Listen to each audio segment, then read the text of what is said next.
Merci de nous préférer sur Bénin Business 24. Toutes nos excuses pour ce léger retard. Voici le sommaire.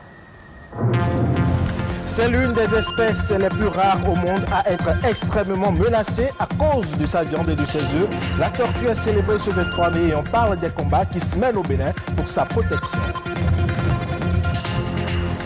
Et puis Cotonou a accueilli hier samedi la dernière étape du 16e tour cycliste du Bénin. Les 37 cyclistes ont rivalisé d'endurance pour finir la course. Les détails sont à suivre.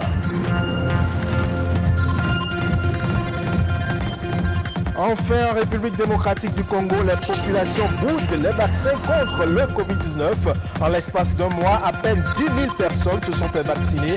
Conséquence, les 3 quarts des vaccins ont été retournés à l'OMS.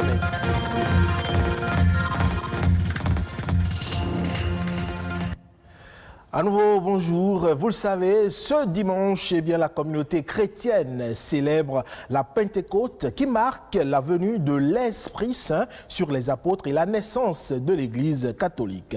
Pour les chrétiens, c'est la découverte incroyable d'une force, celle de l'Esprit de Dieu donnée en surabondance au baptême. La Pentecôte, il faut le dire, a eu lieu le 50e jour à partir de la fête de Pâques. Et ce dimanche, c'est aussi la commémoration du centenaire d'existence de Novitia, la fête de la fraternité des peuples Hula et Huida. Au-delà de ces deux peuples, c'est toutes les communautés du Grand Popo, du Bénin et même de la diaspora qui se retrouvent à travers cette célébration annuelle. À ce jour, plus de 325 espèces de tortues ont été recensées dans le monde. Des espèces de plus en plus menacées en raison de plusieurs facteurs dont la destruction de leur habitat, la chasse et le commerce de leur viande et de leurs œufs par l'homme. Au Bénin, plusieurs acteurs sont au front et luttent au quotidien pour leur protection. Le point de la situation avec Gilus Etonji et Alexandra Jotan. La tortue est un type de reptile dont la principale caractéristique est de posséder une carapace destinée à protéger les parties molles de son corps. La tortue régule les écosystèmes marins et côtiers car, grâce à elle, les zones marines sont naturellement nettoyées. Elle contribue à la santé des herbiers marins et des récifs coralliens, dont d'autres espèces animales comme les crevettes, le homard ou le thon tirent également leur subsistance. Elle constitue un atout au plan touristique pour certains pays comme la Guadeloupe et la Martinique où il existe tout un système touristique créé autour des tortues marines. C'est un animal présent au Bénin. Nous avons des tortues marines, c'est de ça qu'on entend parler souvent. Nous avons des tortues d'eau douce, que même à Cotonou, dans les bas-fonds, les gens retrouvent ces espèces de tortues. Nous avons des tortues terrestres. Et quand vous allez un peu vers le centre du Bénin et quand vous allez dans le nord, il y a d'autres espèces de tortues terrestres, surtout qu'on appelle des sucata, c'est des tortues géantes. Sur les 7 espèces de tortues marines dénombrées au monde, le Bénin en abrite 4. Nous avons la tortue lutte, c'est les plus grosses tortues qui existent, qui peuvent atteindre jusqu'à 600, 700, 800 kilos. Ces tortues viennent sur nos plages pour pondre leurs œufs. Nous avons la tortue olivâtre, c'est la tortue la plus commune de mer qui pond ses œufs au Bénin. Nous avons la tortue verte. La 4e espèce est la tortue imbriquée. Mais du fait de l'action de l'homme, l'existence des tortues en général au Bénin est menacée. D'où les multiples sensibilisations d'acteurs pour la protection des tortues au Bénin. Un cri de cœur collectif à l'occasion de la Journée nationale des tortues marines instituée depuis quelques années au Bénin. Autre chose, c'est que le béninois, ou en général le noir, c'est qu'on a tendance, tout ce qui est animal, qui se trouve autour de nous. Quand il n'y a pas un propriétaire, on se dit, quand c'est sauvage, c'est qu'on a tendance à attraper. Mais vous n'avez pas les conditions qu'il faut. Vous ne savez même pas de quoi ces animaux se nourrissent. Les gens prennent ces animaux, les gardent dans les maisons, quelques jours après, quelques mois après, quelques années, ces animaux meurent. Ça, ce n'est pas une bonne pratique. Pour contrer cette situation, les éco-gardes sont actifs sur les côtes et font office de veilleurs. Le défi à l'heure actuelle reste celui de l'application des tests, notamment la répression des actes constitutifs de menace, un impératif pour la survie de la tortue. Et depuis 6 jours déjà, 37 coureurs venus de 6 pays africains ont fait le tour du Bénin à l'occasion du 16e Tour cycliste international du Bénin. Hier samedi, c'était la 6e et dernière étape, un critérium de 101 km sur le boulevard des Armées à Cotonou. Rodrigue Babagbeto était présent sur cette étape. Il nous donne les détails.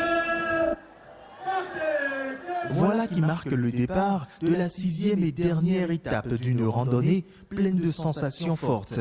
29 coureurs au total provenant d'une dizaine de pays africains doivent parcourir 101 km en 29 tours sur le critérium de Cotonou, ici au boulevard de la Marina.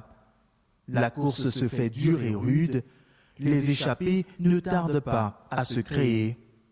Si les Béninois ont été absents du trio gagnant des 2 premiers points chauds au sprint intermédiaire de la partie, ils se rattrapent au 3e sprint avec comme gagnant Ricardo Sodjede, le plus jeune de cette compétition, âgé de 20 ans. Je suis content. Je suis très content, mais c'est pas facile. Pas facile de gagner ce sprint et encore moins d'être le maillot jaune de cette compétition. Cela sera quasiment impossible. Car après une lutte âpre, c'est le Burkinabé Paul Domon qui réaffirme sa suprématie. Après avoir remporté les 3 premières étapes, il remporte celle-ci en 2 heures, 33 minutes, 19 secondes. Aujourd'hui, c'était un grand soulagement de franchir la ligne. Déjà avec le maillot jaune, mais en plus avec une victoire, c'était vraiment un bonus. On est venu avec une équipe costaud. On s'est donné carte blanche pour permettre à celui qui avait la meilleure occasion de remporter le maillot jaune. On a décidé par la suite, grâce à l'écart que j'avais pu creuser sur la première étape, m'aider pour remporter le Tour du Bénin. Il sera suivi d'un coureur ivoirien et d'un coureur béninois. Ce dernier s'offre à la 3e place sur le podium. Il y a très longtemps, on n'a plus obtenu ce genre de résultats. Donc vraiment merci à mes compatriotes et mes coéquipiers qui m'ont aidé à obtenir ce résultat. Je ne m'attendais pas à ça. Après la chute, avec tant de bobos sur son corps, il sentait tellement de douleur. Et reprendre la 3e place à la dernière étape, c'est salutaire. Et l'important, c'est quoi? On a battu tous les pays, à part le Burkina. Et on s'est dit, aucun Burkinabé ne bouge. C'était l'objectif. Et que les meilleurs coureurs, les grands civils allaient rester au frais. Une tactique qui n'a certes pas accordé au Bénin d'être au centre sur le podium, mais qui donne au président de la Fédération de cyclisme une satisfaction à 80%. Il faut savoir que le Burkina, ils ont 30 ans de vélo. Et nous, cette équipe-là, il y a certains qui n'ont que 5 ans de vélo. Donc d'autres, une année. Donc c'est absolument merveilleux. Nous allons essayer de mettre là-bas à 90% ou à 100% la prochaine fois. Et pour ce faire, les imperfections de cette édition sont à travailler pour l'édition à venir. Les circuits doivent être plus longs. Et puis il faut en profiter pour aller visiter d'autres endroits du Bénin. Le président avait parlé d'un tour du renouveau. C'est le cas. Voilà, maintenant il ne faut pas baisser les bras et se mettre d'ores et déjà au travail pour l'édition 2022. En 4 ans, le Bénin est passé de pays non classé à la 15e nation cycliste en Afrique au classement de l'Union cycliste internationale. Par l'organisation de cette compétition, le Bénin s'ouvre encore plus au monde, permettant de découvrir ses richesses et ses potentialités.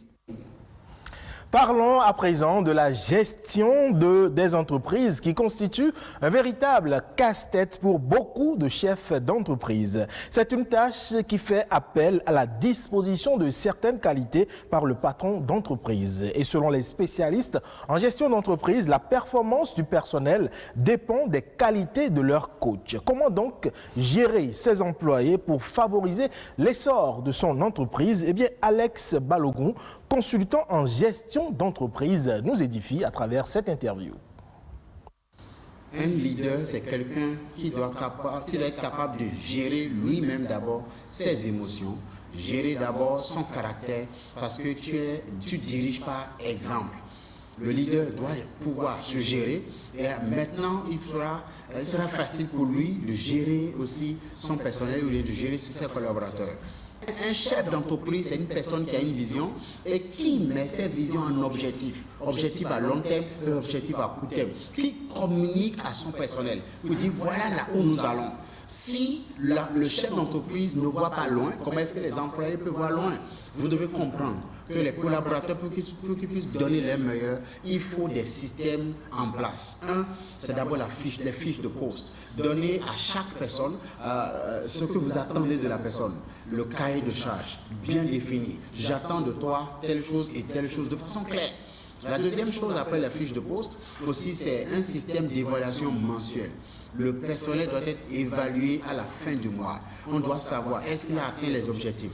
Est-ce qu'il a réalisé ce qu'on attend de lui? Si vous n'avez pas un système d'évaluation, vous allez mal gérer vos personnels. Parce que le système d'évaluation permet au personnel ou aux collaborateurs de savoir, j'ai mal travaillé, je n'ai pas bien travaillé ce mois, je n'ai pas eu la note qu'il faut. Et une autre chose aussi, c'est que vous devez avoir une vision claire. Une vision à long terme, une vision qui inspire les collaborateurs. Et il ne faut pas juste donner des ordres aux gens, donner des instructions. Toi, fais ça, toi, fais ça. Le chef d'entreprise aussi doit comprendre que le langage est capital. Il y a des choses qu'on ne peut pas dire. Il y a des choses qu'on veut dire aussi qu'on doit savoir comment le dire. L'objectif, ce n'est pas s'exprimer. L'objectif, c'est atteindre un résultat. Donc, il ne faut pas dire, je dis ça parce que je suis l'employeur. Vous n'êtes pas l'employeur. Vous êtes aussi employé par l'entreprise. L'entreprise est l'employeur de tout le monde. Celui qui est le promoteur ou le chef d'entreprise, il est aussi employé. Et puis, hors de nos frontières à présent, la République démocratique du Congo vient de restituer à l'Organisation mondiale de la santé les 3/4 de ses doses de vaccin contre le Covid-19. Dans ce pays, les centres de vaccination restent désespérément vides et seules 10 000 personnes se sont fait vacciner en un mois. Explication ici avec nos confrères de France 24. L'hôpital Saint-Joseph est l'un des 10 centres de vaccination à Kinshasa. Mais depuis le début de la campagne, le 19 avril, les Congolais ne s'y pressent pas. Comme vous le voyez, on n'a pas un grand engouement, surtout pour les Congolais. C'est plus des Indiens qui viennent se faire vacciner. Et jusque-là, on n'a eu que 20% des Congolais qui se sont fait vacciner sur les 400 personnes vaccinées. En moins d'un mois, la RDC a vacciné moins de 10 000 personnes contre la Covid-19, dont une majorité d'étrangers. Un faible engouement qui s'explique d'abord par un déni de la maladie. Officiellement, le pays ne comptabilise que 30 000 cas depuis le début de l'épidémie sur une population de 80 millions. Moi, je suis congolais. J'ai beaucoup de tisanes pour me traiter. Ne pas perdre la Covid. Autre raison, les craintes liées au vaccin AstraZeneca, le seul disponible en RDC. À l'hôpital mongolais, ce patient diabétique s'interroge. Est-ce que, docteur, vous êtes fait vacciner? Des questions auxquelles le docteur Chomba essaie de répondre, mais elle dénonce surtout le manque de sensibilisation de la part des autorités. On lance la campagne, mais sans au préalable préparer cette population qui doit recevoir. Ça donne, entre guillemets, comme on considère la population comme un cobaye. Il faut expliquer que les gens comprennent ce qui va se passer dans leur corps après ces vaccins.